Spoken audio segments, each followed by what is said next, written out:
এই ভিডিওটা শুনেন, এটা খুব মূল্যবান আলোচনা করেছেন উনি। আসসালামু আলাইকুম ওরহমতুল্লাহি ওবরাকাতুহ। প্রিয় দর্শক, মানুষ স্বভাবতই সৌন্দর্য পিপাসু। আমরা সবাই সুন্দর একটি বাড়ি চাই, চমৎকার একটি বাগান চাই এবং পরিষ্কার পরিচ্ছন্ন পরিবেশে বসবাস করতে চাই। দুনিয়ার এই ক্ষণস্থায়ী জীবনে আমরা যতই সুন্দর কিছু তৈরি করি না কেন, তাতে কোনো না কোনো ত্রুটি থেকেই যায়।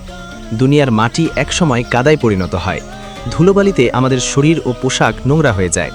কিন্তু আপনি কি কখনো ভেবে দেখেছেন আল্লাহ সুবহানাহু ওয়া তাআলা মুমিনদের জন্য যে চিরস্থায়ী আবাসস্থল জান্নাত প্রস্তুত করে রেখেছেন, সেই জান্নাতের মাটি কেমন হবে? আজকের ভিডিওতে আমরা পবিত্র কোরআন ও সহিহ হাদিসের আলোকে জান্নাতের মাটির এক বিস্ময়কর ও মনোমুগ্ধকর বর্ণনা জানব, যা শুনলে আপনার হৃদয়ে জান্নাতে যাওয়ার জন্য ব্যাকুল হয়ে উঠবে ইনশাআল্লাহ।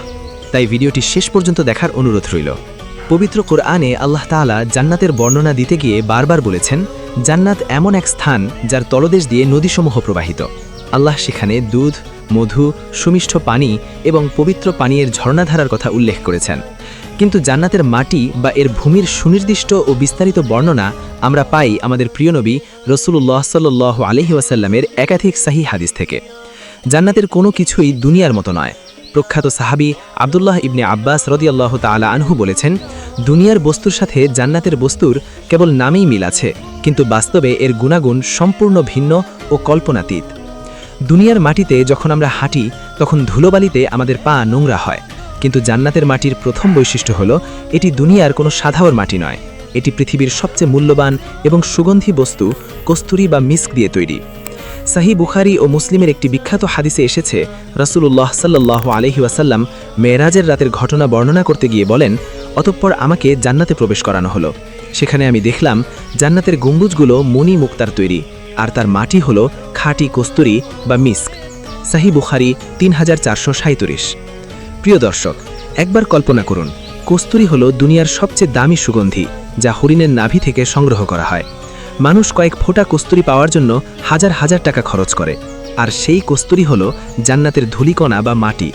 জান্নাতীরা যখন সেই মাটির ওপর দিয়ে হেঁটে যাবেন, তখন চারদিকে এক অনাবিল সুঘ্রাণ ছড়িয়ে পড়বে। জান্নাতের মাটি সম্পর্কে আরও বিস্ময়কর তথ্য পাওয়া যায় সুনান আত-তিরমিজির একটি হাদিস থেকে, যেখানে জান্নাতের মাটিকে জাফরানের সাথে তুলনা করা হয়েছে। দুনিয়াতে জাফরান হলো সবচেয়ে দামি মশলা ও সুগন্ধি, যার রং অত্যন্ত আকর্ষণীয় এবং ঘ্রাণ মনোমাতনীয়। প্রখ্যাত সাহাবী আবু হুরায়রা রাদিয়াল্লাহু তাআলা থেকে বর্ণিত, তিনি বলেন, আমরা একবার রাসূলুল্লাহ সাল্লাল্লাহু আলাইহি ওয়াসাল্লামকে জিজ্ঞাসা করলাম, হে আল্লাহর রাসূল, জান্নাতের নির্মাণশৈলী কেমন? রাসূলুল্লাহ সাল্লাল্লাহু আলাইহি ওয়াসাল্লাম উত্তরে বললেন, এর একটি ইট স্বর্ণের এবং একটি ইট রৌপের। এর গাঁথনির মশলা অর্থাৎ ইটের মাঝখানে যে সিমেন্ট বা আঠা ব্যবহার করা হয়, তা হলো সুগন্ধিযুক্ত খাঁটি কস্তুরী। এর নুড়ি পাথর হলো মণিমুক্তা ও ইয়াকুত বা চুনি পাথর, এবং এর মাটি হলো জাফরান।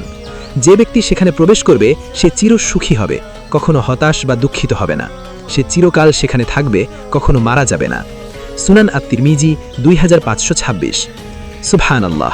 একবার ভাবুন তো, সেই প্রাসাদের কথা যার গাঁথনিতে সিমেন্টের বদলে ব্যবহার করা হয়েছে কস্তুরী, আর যে প্রাসাদের আঙিনার মাটি হলো খাঁটি জাফরানের।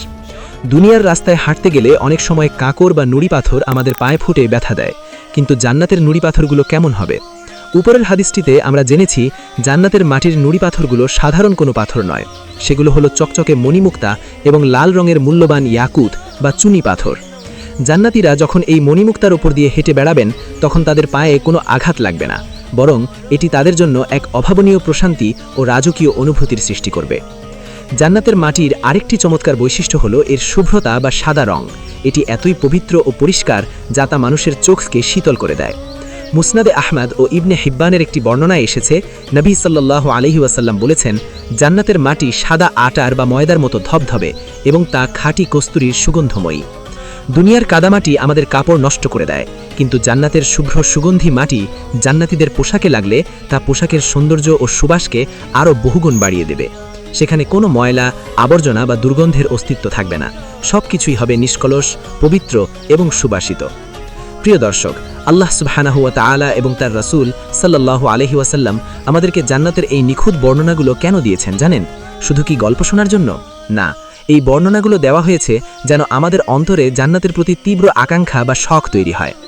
দুনিয়ার এই ক্ষণস্থায়ী জীবনের দুঃখ, কষ্ট, বিপদাপদ এবং পরীক্ষার সময় আমরা যেন হতাশ না হই।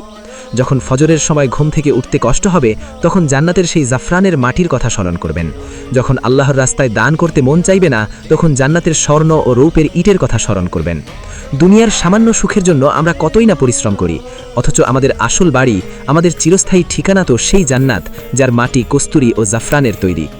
আসুন আমরা দুনিয়ার মোহ ত্যাগ করে আল্লাহর সন্তুষ্টি অর্জনের মাধ্যমে সেই কাঙ্ক্ষিত জান্নাতের দিকে এগিয়ে যাই। আল্লাহ তাআলা আমাদের সবাইকে জান্নাতুল ফিরদাউসের সেই সুগন্ধিময় মাটিতে হাঁটার তৌফিক দান করুন, আমিন। ভিডিওটি যদি আপনাদের ভালো লেগে থাকে এবং ঈমানি চেতনাকে জাগ্রত করে থাকে তাহলে একটি লাইক দিন, আর এই সুন্দর দ্বীনি আলোচনাগুলো অন্যের কাছে পৌঁছে দিতে ভিডিওটি বেশি বেশি শেয়ার করুন, কারণ ভালো কাজের পথ দেখানো ব্যক্তিও ভালো কাজ করার সমান সওয়াব পান। আমাদের চ্যানেলটি সাবস্ক্রাইব করে পাশেই থাকুন। দেখা হবে পরবর্তী ভিডিওতে নতুন কোনো ইসলামিক বিষয় নিয়ে। ততক্ষণ পর্যন্ত মহান আল্লাহ আপনাদের সবাইকে ভালো রাখুন, সুস্থ রাখুন। আসসালামু আলাইকুম ওয়া রাহমাতুল্লাহি ওয়া বারাকাতুহু।